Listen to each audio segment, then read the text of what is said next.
প্রিয় ও স্নেহের 2024 সালের নতুন বছরের অষ্টম শ্রেণীর ছাত্রছাত্রী বন্ধুরা, আশা করি তোমার সবাই ভালো আছো।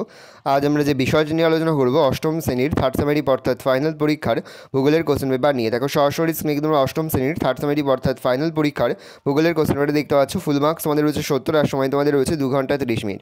একে থেকে রয়েছে সঠিক উত্তরটি নির্বাচন করে লেখো যে কোনো 10টি প্রতিবষ্টি মান 1 করে 1 × 10 = 10। প্রথম, অ্যাস্ট্রোনোস্ফিয়ার অবস্থান করে গুরুমণ্ডলের ঊর্ধ্বস্তরে, গুরুমণ্ডলের নিম্নস্তরে, কেন্দ্রমণ্ডলের ঊর্ধ্বস্তরে, কেন্দ্রমণ্ডলের নিম্নস্তরে। উত্তর হবে গুরুমণ্ডলের ঊর্ধ্বস্তরে। পরের প্রশ্ন, লৌহ ইস্পাত শিল্পের ব্যবহৃত হয় বেলে পাথর, কাদা পাথর, চুনা পাথর না নিই? সূত্র হবে চুনা পাথর। প্রশ্ন, বজ্রমেঘ হলো কিউমুলাস, কিউমুলোনিম্বাস, নিম্নোস্ট্রাটাস, স্ট্র্যাটোকিউমুলাস মেঘ। উত্তর হবে কিউমুলোনিম্বাস মেঘ।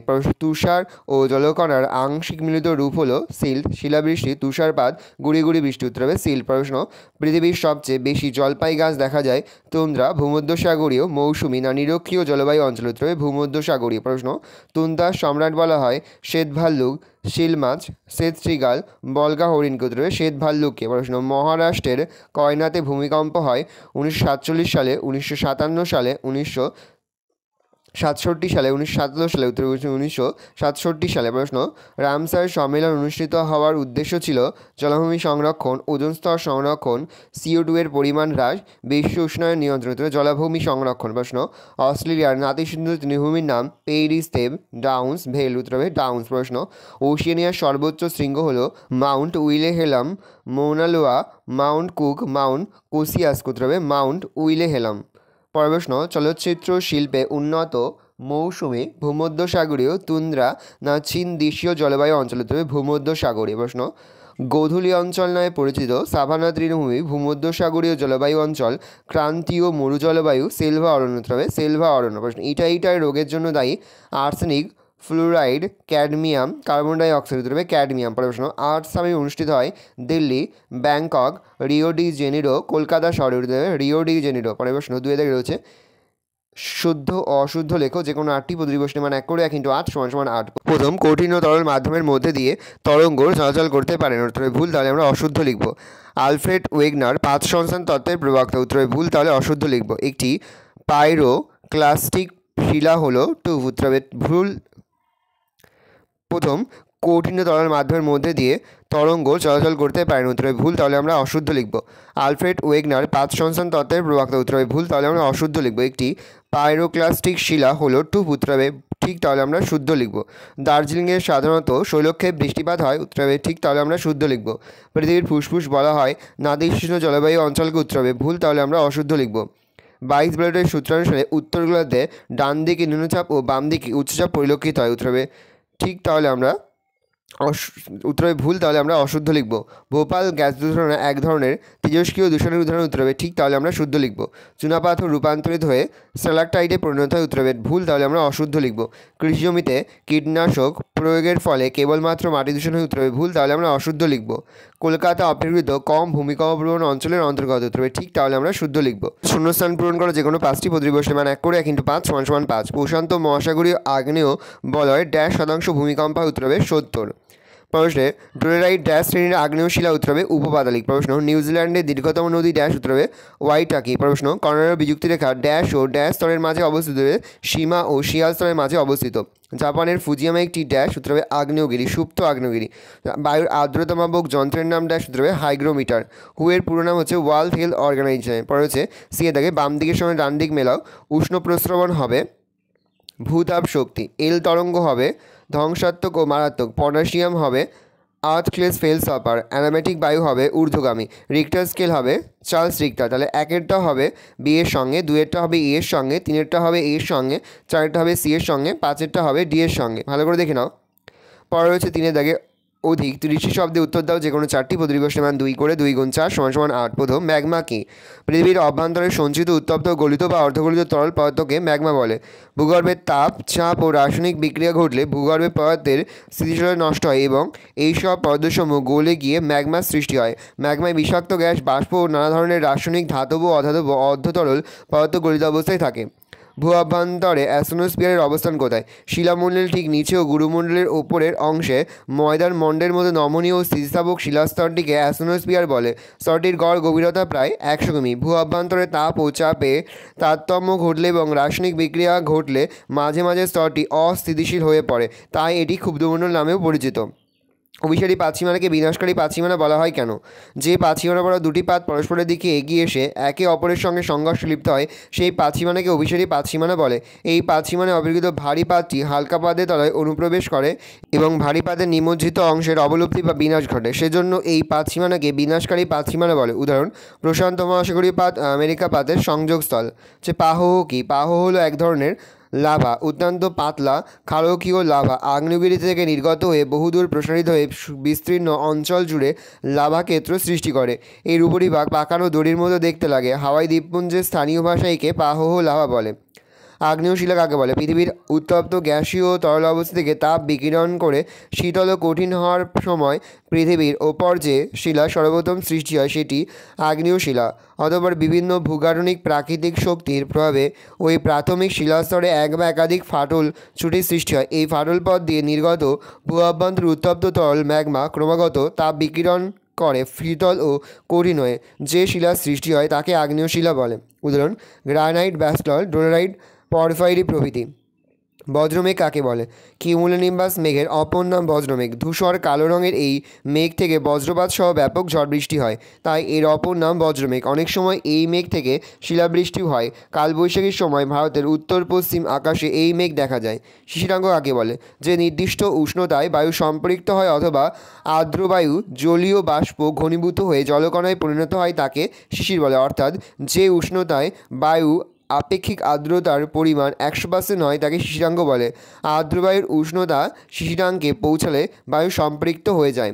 রূপান্তরিত শিলা কাকে বলে? আগ্নেয় শিলা, পাললিক শিলা অনেক সময় ভূগর্ভের প্রচণ্ড তাপ, ওপরের শিলাস্তরের চাপ, রাসায়নিক বিক্রিয়া অথবা ভূ আন্দোলনের ফলে হিলাসিত হয়ে পরিবর্তিত হয়ে এক নতুন ধরনের শিলা গঠন করে, তাকে রূপান্তরিত শিলা বলে। উদাহরণ: গ্রানাইট থেকে নিস, ব্যাসল্ট থেকে অ্যাম্ফিবোলাইট, কাদা পাথর থেকে স্লেট, বেলে পাথর থেকে কোয়ার্টাজাইট, চুনা পাথর থেকে মার্বেল প্রভৃতি। 4 থেকে অনধিক 50 শব্দে উত্তর দাও। যে কোনো 4টি প্রতিবিষ্টের মান 3 করে। 3 × 4 = 12। নিরক্ষীয় শান্ত বলয়কে ডোলড্রাম বলে কেন? শান্ত অবস্থা বিরাজ করার জন্য নিরক্ষীয় নিম্নচাপ বলয়কে নিরক্ষীয় শান্ত বলয় বা ডোলড্রাম বলে। অবস্থান: 5 ডিগ্রি উত্তর থেকে 5 ডিগ্রি দক্ষিণ অক্ষরেখার মধ্যে নিম্নরেখা শান্ত বলয় অবস্থিত বা নিরক্ষীয় শান্ত বলয় অবস্থিত। নামকরণ: ডোলড্রাম নাবিকদের পারিভাষিক শব্দ।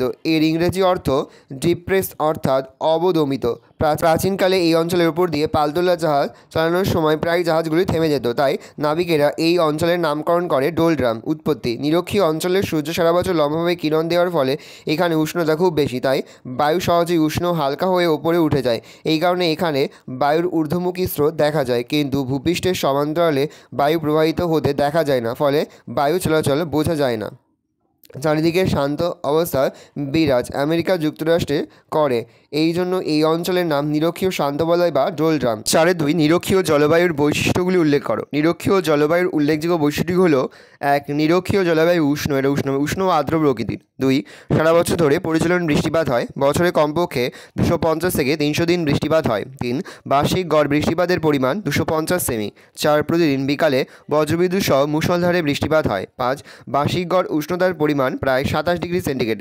6. সারা বছর সূর্যরশ্মি লম্বভাবে পতিত হওয়ায় উষ্ণতা সর্বদা বেশি থাকে। দিনের বেলায় প্রায় 30 ডিগ্রি সেন্টিগ্রেড এবং রাতের বেলা প্রায় 25 ডিগ্রি সেন্টিগ্রেড থাকে। দিন ও রাত্রির মধ্যে উষ্ণতার প্রসার মাত্র 29 থেকে 39 সেকেন্ড। 8. ঋতু পরিবর্তন দেখা যায় না। 9. বায়ুতে জলীয় বাষ্পের পরিমাণ বেশি থাকায় আর্দ্রজনিত অস্বস্তি সবসময় বিরাজ করে। মানুষ অল্প শ্রমে কাতর হয়ে যায়। গঙ্গা অ্যাকশন প্ল্যান কি? খুবই গুরুত্বপূর্ণ একটা প্রশ্ন।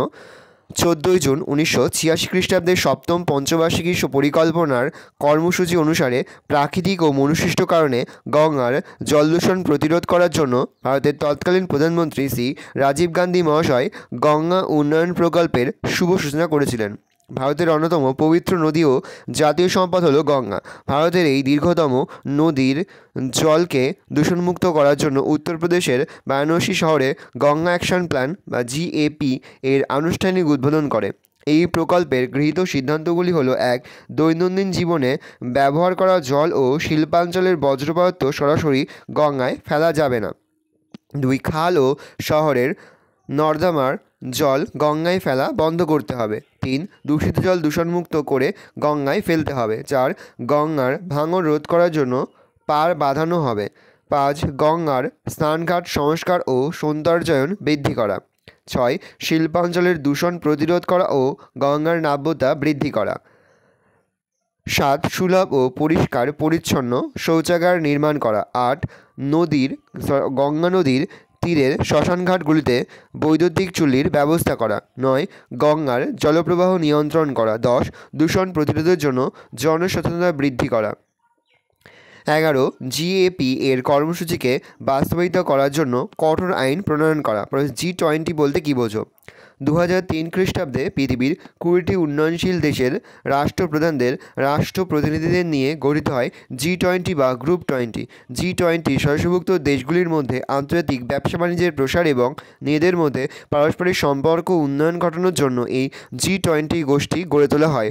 বর্তমানে এর 23টি সদস্য দেশগুলি হলো: ব্রাজিল, চীন, Chile, Argentina, Bolivia, Cuba, Ecuador, Guatemala, Mexico, Peru, Paraguay, Uruguay, Venezuela, দক্ষিণ আফ্রিকা, তানজানিয়া, জিম্বাবুয়ে, মিশর, Nigeria, Bharat, Indonesia, Pakistan, Philippines ও থাইল্যান্ড। রয়েছে পরিবেশ অবনমনের ক্ষেত্রে মনুসৃষ্ট কারণগুলি উল্লেখ করো। উত্তর লিখবে: বর্তমানে পৃথিবীতে পরিবেশের অবনমনের ফলে মনুসৃষ্ট কারণগুলি বিশেষ প্রভাব বিস্তার করে থাকে। সেগুলি হলো: 1. জনসংখ্যা দ্রুত হারে বৃদ্ধি। 2. অপরিকল্পিত নগরায়ন। 3. বহুতল ব্যবহারের নির্মাণের প্রবণতা বৃদ্ধি। 4. জীবাশ্মজ্বালানির মাত্রা বৃদ্ধি। 5. কৃষিজমিতে মাত্রাতিরিক্ত রাসায়নিক সার ও কীটনাশক প্রয়োগ। 6. পুকুর ও জলাশয় ভরাট করা। 7. সামরিক অস্ত্রের পরীক্ষা নিরীক্ষা। 8. যুদ্ধ বিগ্রহ বৈজ্ঞানিক পদ্ধতিতে কৃষিজ ফসল উৎপাদন। 10. বাড়ির বর্জ্যপদার্থসমূহ যত্রতত্র নিক্ষেপ। 11. প্লাস্টিক ও পলিথিনের ব্যবহার। 12. নির্বিচারে বৃক্ষছেদন। 13. শিল্প কলকারখানাতে নির্গত গরম জল ও বজ্র নদীতে নিষ্কাশন। 14. নর্মদা ও পয়প্রণালী নিয়মিত পরিষ্কার করা। 15. বাঁধ নির্মাণ ও জলাধার তৈরি করা। 16. মাত্রাতিরিক্ত খনিজ সম্পদ উত্তোলন। 17. অম্লবৃষ্টি। 18. পারমাণবিক চুল্লির বিস্ফোরণ ও নির্গত ধোঁয়া। 19. প্রাকৃতিক সম্পদের ব্যবহার বৃদ্ধি। 20. মানুষের বিলাসবহুল জীবনযাত্রা প্রভৃতি। পরে স্থলবায়ু ও সমুদ্রের মধ্যে পার্থক্য লেখো। সংজ্ঞা 3টে পয়েন্ট করবে, 3টে ঘর কাটবে, একটা লিখবে বিষয়, একটা স্থলবায়ু, সমুদ্রবায়ু। সংজ্ঞা: স্থলভাগ থেকে সমুদ্রের দিকে যে বায়ু প্রবাহিত হয় তাকে স্থলবায়ু বলে। সমুদ্র বা জলভাগ থেকে স্থলভাগের দিকে প্রবাহিত বায়ুকে সমুদ্রবায়ু বলে। উৎপত্তি: রাতের বেলায় স্থলভাগ দ্রুত তাপ বিকিরণ করে শীতল ও উচ্চ চাপযুক্ত হয় এবং জলভাগ কম তাপ বিকিরণ করে নিম্নচাপযুক্ত হয়। স্থলভাগের উচ্চচাপ থেকে জলভাগের নিম্নচাপের দিকে স্থলবায়ু প্রবাহিত হয়। দিনের বেলা সূর্যতাপে স্থলভাগ দ্রুত উষ্ণ হয়ে নিম্নচাপযুক্ত হয়, কিন্তু জলভাগ তেমন উষ্ণ না হয়ে জলভাগের উচ্চচাপ থেকে স্থলভাগের নিম্নচাপের দিকে সমুদ্রবায়ু প্রবাহিত হয়। প্রবাহের সময়, এটা রাতের বেলা, এটা হচ্ছে দিনের বেলা। প্রবাহের দিক: স্থলভাগ থেকে সমুদ্রের দিকে, এটা সমুদ্র থেকে স্থলভাগের দিকে। বায়ুর প্রকৃতি: শুষ্ক, এটা হচ্ছে আর্দ্র প্রকৃতির। পরে তোমাদের রয়েছে 5 থেকে অনধিক 40টি শব্দে উত্তর দাও, যে কোনো 4টি, প্রতিটি প্রশ্নের মান 5 করে, 5 × 4 = 20। প্রথম: ভূমধ্যসাগরীয় জলবায়ু অঞ্চলের আর্থসামাজিক পরিবেশ ও মানুষের জীবনযাত্রার পরিচয় দাও। তাহলে উত্তর দেখি, আমি আর মুখে বলছি না, আমি আস্তে স্ক্রল ডাউন করতে, তোমায় কিন্তু অবশ্যই ভিডিওকে থামিয়ে বা স্ক্রিনশট নিয়ে কিন্তু সম্পূর্ণ উত্তর তোমাদের খাতাতে নোট ডাউন করে নেবে। কোথাও লিখতে বা বুঝতে কোনো রকম অসুবিধা হয় তাহলে কিন্তু নির্দ্বিধায় কমেন্ট করে জানাতে একদমই ভুলবে না। 1 দিয়ে পয়েন্ট করবে কৃষি। কৃষির মধ্যে ক দিয়ে সাব পয়েন্ট করবে শাকসবজি চাষ। খ দিয়ে পয়েন্ট করবে ফল চাষ, ভালো করে দেখে নাও। গ দিয়ে পয়েন্ট করবে ফুল চাষ। ঘ দিয়ে পয়েন্ট করবে অন্যান্য।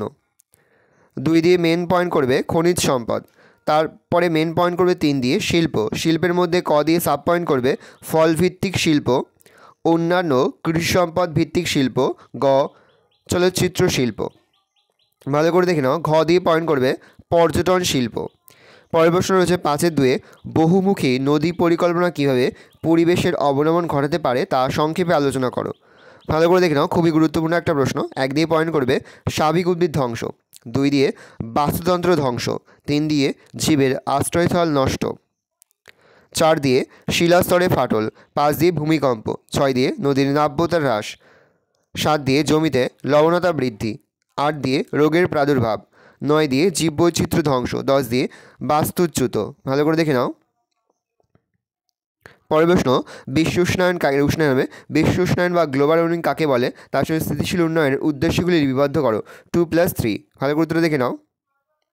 প্রথমে হচ্ছে বিশ্ব উষ্ণায়ন কাকে বলে, তারপরে তোমাদের রয়েছে স্থিতিশীল উন্নয়নের উদ্দেশ্যগুলি। ভালো করে দেখে নাও, 1 2 3 করে পরপর আমরা উদ্দেশ্যগুলো লিখে দিয়েছি, উদ্দেশ্যগুলো দেখে নাও।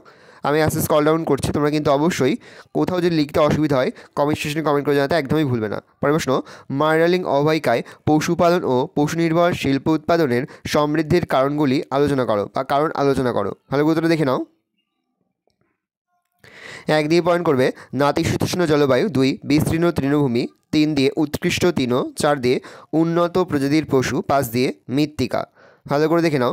6 দিয়ে পয়েন্ট করবে কৃষি ফসলের চাহিদা কম, 7 দিয়ে আর্টেজিও কূপ, 8 দিয়ে জলসেচ, 9 দিয়ে পয়েন্ট করবে কম বৃষ্টিপাত, 10 দিয়ে পয়েন্ট করবে রপ্তানিতে সুবিধা। ভালো করে দেখে নাও। পরের প্রশ্ন, নিউজিল্যান্ডের জলবায়ু সম্পর্কে আলোকপাত করো। ভালো করে দেখে নাও, খুবই গুরুত্বপূর্ণ একটা প্রশ্ন, নিউজিল্যান্ডের জলবায়ু সম্পর্কে আলোকপাত। তো দেখে নাও।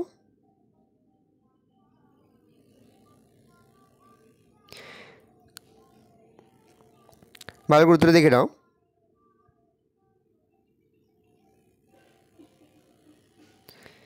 এই রয়েছে টোটাল তোমাদের থার্ড সেমেরি অর্থাৎ ফাইনাল পরীক্ষার অষ্টম শ্রেণীর ভূগোলের কোশ্চেন পেপার। ভালো ধরনের কোশ্চেনটা দেখে নাও। আশা করি ভিডিওটা ভালো লেগেছে।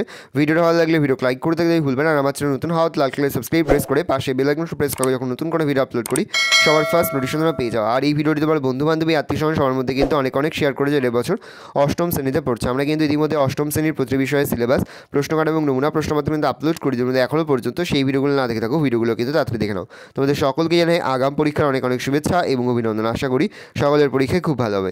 একেবারে ভিডিও শেষে স্ক্রিনে তোমরা একটা প্লেলিস্ট দেখতে পারবে, তারপরে ক্লিক করলে সমস্ত ভিডিওগুলো কিন্তু তোমরা পর দেখে নিতে পারবে। কোনো প্রশ্নের উত্তর লিখতে বা বুঝতে যদি কোনো রকম অসুবিধা হয় তাহলে কিন্তু নির্দ্বিধায় কমেন্ট সেকশনে কমেন্ট করে জানাতে একদমই ভুলবে না। তাহলে তোমরা কোশ্চেনটা দেখে নাও।